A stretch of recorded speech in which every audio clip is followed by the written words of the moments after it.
নেত্রকোনা মাগান স্কুলের সাইমার আকুল আবেদন, ওকে যেন একটু দেখতে যাই সিআরপিতে। এক ধরনের রোগে ধীরে ধীরে শারীরিক প্রতিবন্ধিতার দিকে যাচ্ছে সাইমা। তাই চিকিৎসার জন্য আনা হয়েছে সাভারের পক্ষাঘাতগ্রস্তদের পুনর্বাসন কেন্দ্র সিআরপিতে।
এতিম সাইমার আত্মীয়স্বজন বলতে তেমন কাছের কেউ নেই। 2007-এ নেত্রকোনায় রিপোর্ট করতে গিয়ে সাইমাকে দেখি। ওর স্কুলের শিক্ষকরাই অনুরোধ করেছিলেন বড় হয়ে শিক্ষক হওয়ার স্বপ্ন দেখা সাইমার জন্য কিছু করা যায় কিনা। কি করবা বড় হয়ে? বড় হয়ে আমি শিক্ষিকা। কি তোমার ক্ষতি জীবনের অথই নদী। আমার রিপোর্ট দেখে চট্টগ্রামের অমল চৌধুরী সাইমার অনেকটা অভিভাবকত্ব নেন। বয়সের সাথে সাথে সাইমার প্রতিবন্ধিতা যখন বাড়ছিল, তখন সাইমাকে চিকিৎসার জন্য আনতে হয় সিআরপিতে।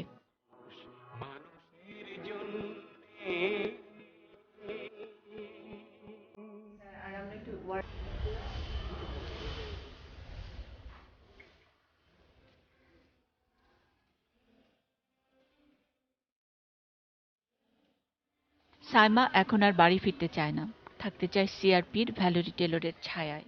মরতে হলে এখানেই মরবে সে। সাফ কথা জোরে সোরে আমাকে জানিয়ে দিল সে।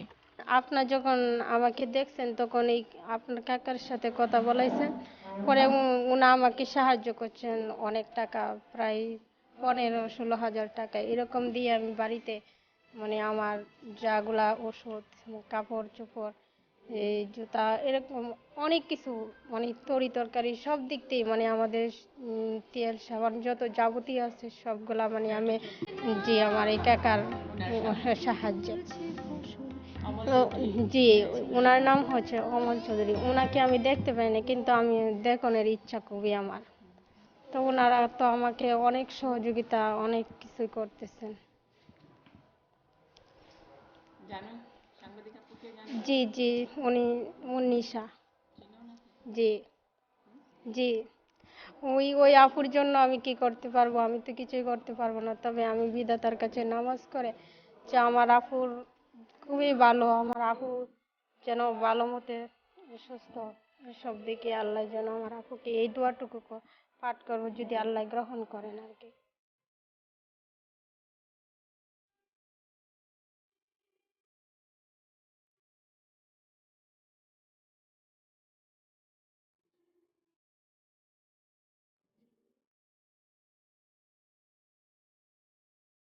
বাংলাদেশের সন্তান না হয়েও এই বাংলা মায়ের অনেক দুর্ভাগা মানুষকে মায়ের মমতায় আগলে রাখার সেই মানুষটির নাম ভ্যালেরি টেলর, যাকে নতুন করে এদেশের মানুষের কাছে পরিচয় করিয়ে দেবার দরকার নেই, যিনি পরম মমতায় আগলে রেখেছেন সিআরপি।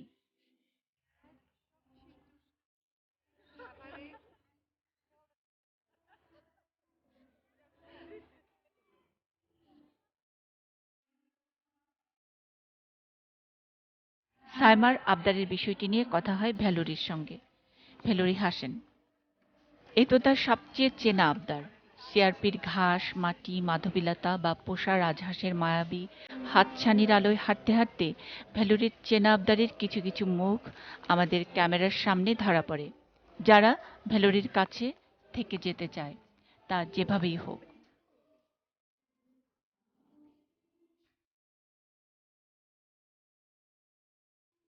মুখ দিয়ে ছবি এঁকে রোজগারের টাকায়, না হয় চ্যালেঞ্জিং কম্পিউটার অপারেটর হিসেবেও।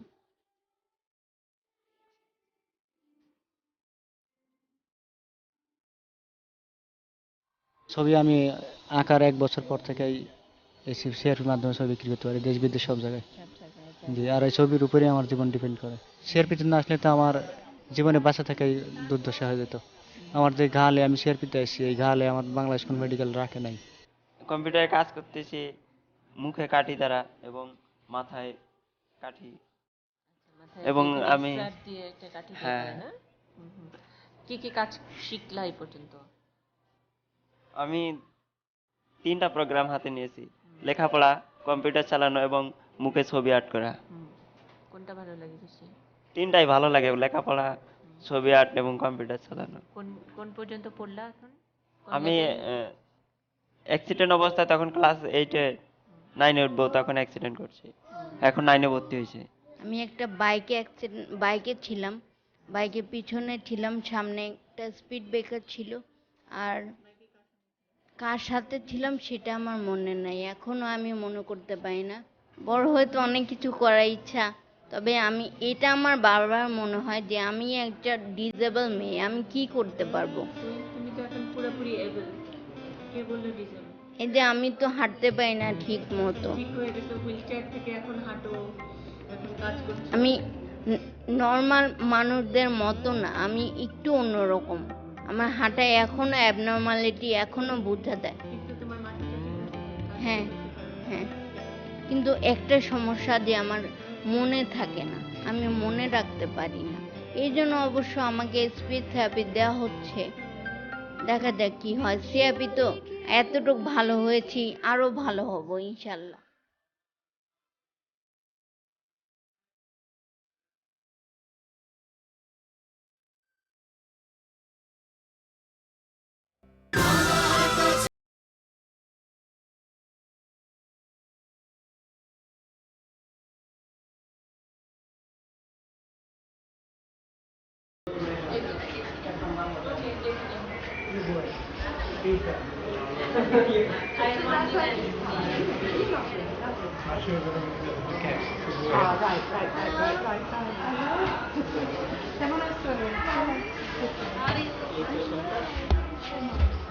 এদের স্বাধীন হওয়ার আগেই বাংলাদেশে এসেছেন ভ্যালেরি। তখন কাজ শুরু করেন চট্টগ্রামের পার্বত্য এলাকায় তরুণ ভলান্টিয়ার হিসেবে। তার কাছে অপশন ছিল অনেকগুলো, তারপরেও কেন বাংলাদেশ?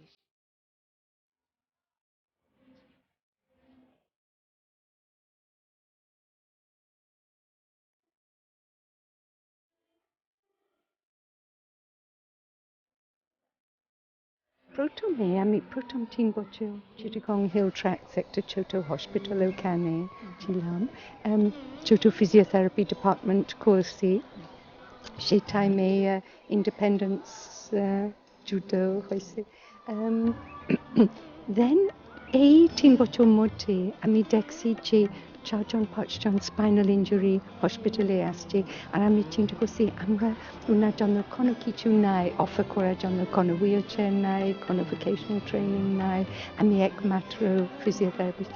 সেই জন্য আমি মনে করছি এটা এই গ্রুপ স্পাইনাল ইঞ্জুরি স্পেশালি আমি ওনার সাথে কাজ করতে চাই।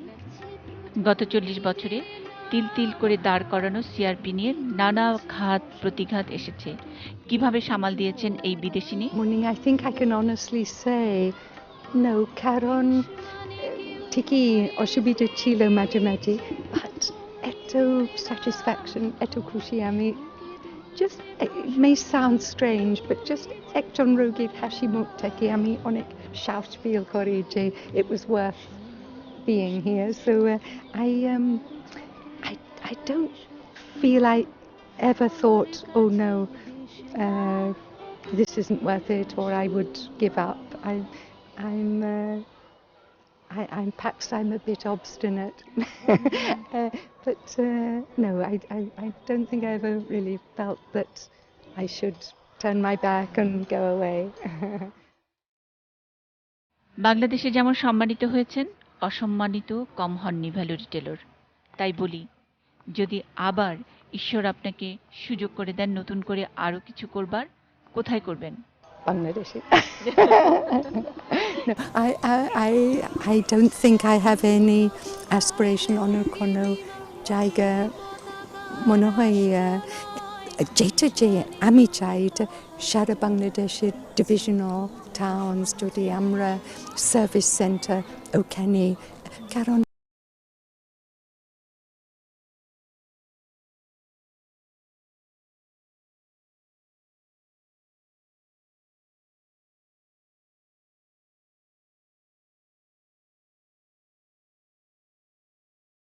আমার জানতে ইচ্ছা করে যে আপনার কাছে দেশ মানে কি?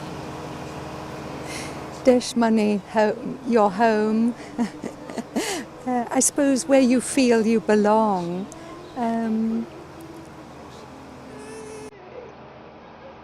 Yes, I think that's how I would answer, that it's home. ভ্যালেরির দেশ মানে কি? Valerie Desh Money. Siapi.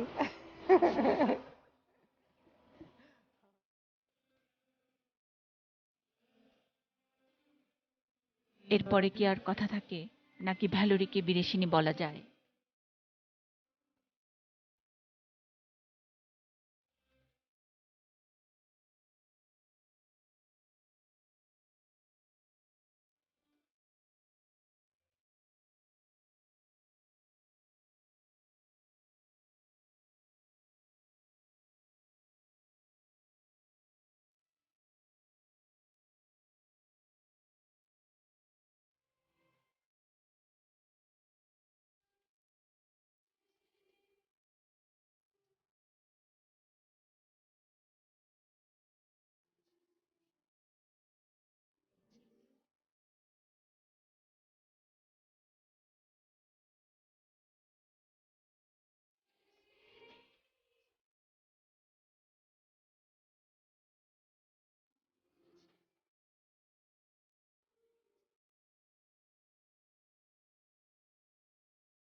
সিআরপির gate দিয়ে বেরোতে বেরোতে সাইমার কথাগুলো কানে বাজছিল। সাইমা তার প্রতিবন্ধিতার জন্য ঈশ্বরের কাছে কৃতজ্ঞ, কেননা এই কারণে সে ভ্যালেরি টেলরকে দেখতে পেয়েছে। যদি বেঁচে থাকে, যদি বড় হতে পারে, তাহলে সাইমা শিক্ষক নয়, এবার সে হতে চায় ভ্যালেরির মতো কেউ, যার কাছে দেশ মানে এক লোকের পাশে অন্য লোক।